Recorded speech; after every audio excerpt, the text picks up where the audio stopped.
What's going on, guys? It's ShamefulPenguin here, back with another video. Today we're going to be going over what the best Scourge map to run is, purely basing this off of the rare monsters that spawn in the map because they drop an additional blank, and it's easy to quantify how many rare monsters there are just purely off that, because it says if they drop one additional simulacrum splinter, you just count how many simulacrum splinters you got, or how many, you just count how many times you've seen it drop if they drop multiple.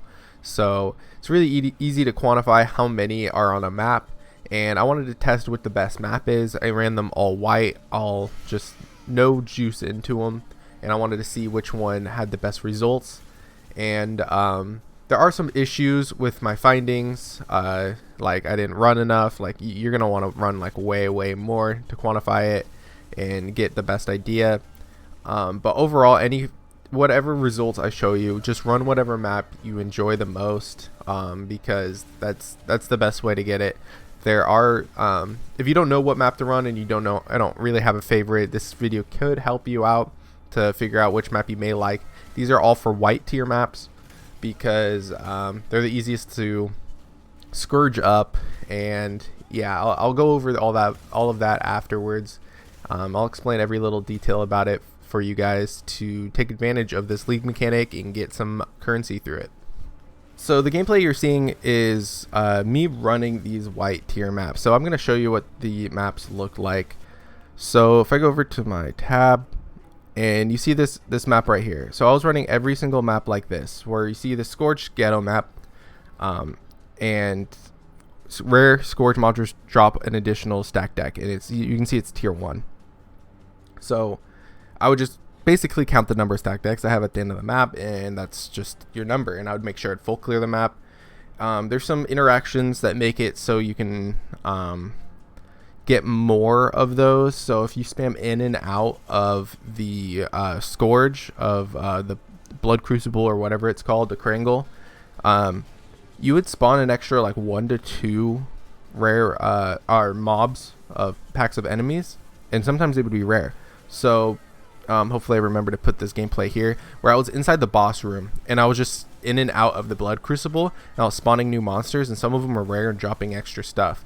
And that's kind of abusing the whole idea of what I'm doing, because I'm trying to get a finite, a concrete number of rares that are spawning, and if I'm shifting in and out of the Blood Crucible to abuse it, it's like RNG if I'm gonna get like multiple monsters to drop more of them. So yeah, so I didn't abuse it.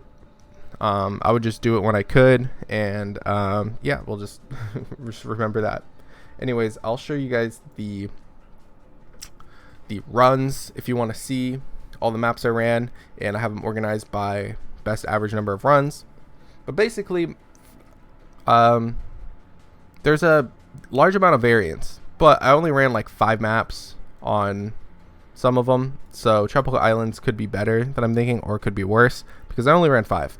And ideally running more than that is difficult, because running a lot of white non-juiced maps was pretty boring gameplay. I wasn't progressing, I wasn't gaining that much currency, so sorry I can't run that much more.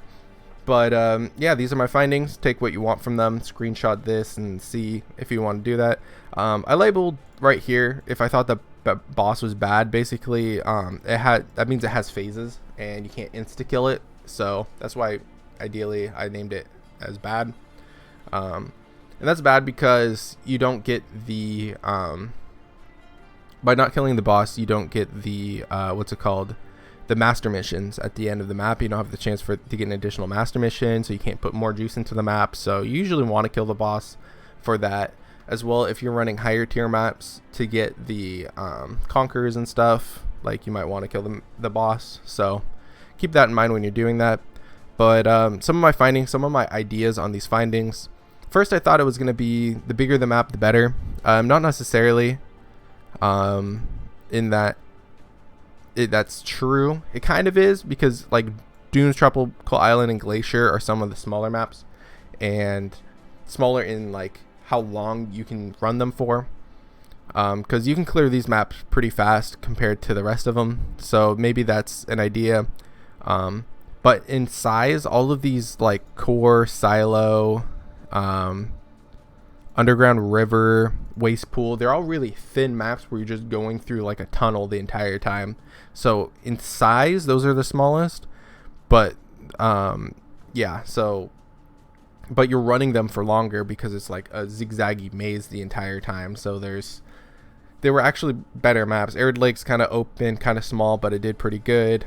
So I didn't find any patterns. If you guys can find patterns in my data or run with your own data and this helps you out, helps you find stuff, then go for it. But yeah, so these are my findings. Screenshot it if you want to, but I'm going to talk about some interesting things about it. So running these maps on white would help me find how many rare monsters there are, and I have an idea. So if I run this atoll map right here, if I scourge it, I believe, to my knowledge, that I should get 20% more rare monsters. And I have no evidence to back this up. This is probably going to be my next video. I want to see if the correlation is correct. Because if I run this atoll map, it says 20% increased pack size. The item rarity and quantity aren't going to affect the rare drops of the monsters, nor their spawn rate, but the pack size will. And if you go to, what would I say it was, atoll? If you go back to atoll, and it was about 8.4 on drop, so I should get around 10 monsters, rare monsters to drop, just based on the increase of pack size. Now there's other things that can probably boost the rare monsters, and I hope to keep those variables out, but yeah, that's probably what I'm going to be doing next, running low tiers but with Alkin going, keeping a calculation on the monster pack size. Because if it says 30%, oh, I'm going to jot that down and see if it's actually like close to being 30% or 20%. And then once I do all those calculations, I want to see if the number ends up slightly the same. I'll do all the calculations for you guys so you guys can see that in the next video. And then another thing I want to try is, what if I do a toll but as a yellow map and then a toll as a red map? There's a lot of questions I have. Does the tier increase the number of rare monsters on average, or is it around the same? Is it just harder monsters? Does juicing up the map increase the Scourge monster rate, or is that just kind of like a static finite thing? It seems like juicing it does increase it, because I did run a juiced, I forget, it was like a T14, T15 map, and I ran this, and it had Scourge on it, and I dropped like, there was like 20 drops on it. So I think that juicing it does affect it, but I don't know if the tiers affect it, and I just want to get a concrete answer for that. So hopefully these findings help you guys out.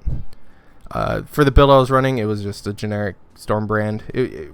I have a cold conversion build. I think it was a 3.15 build, so I have the POB ready for 3.16, but it's just storm brand, cold conversion, impulses exploding, Storm's Gift, power charge scaling. That's the generic build of it. It's not too much into it.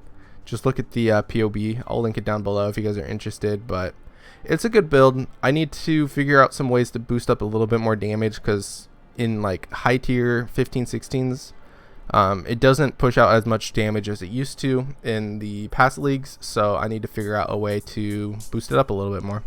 Anyways, thank you guys so much for checking out this video, and I'll see you guys in the next one. Later.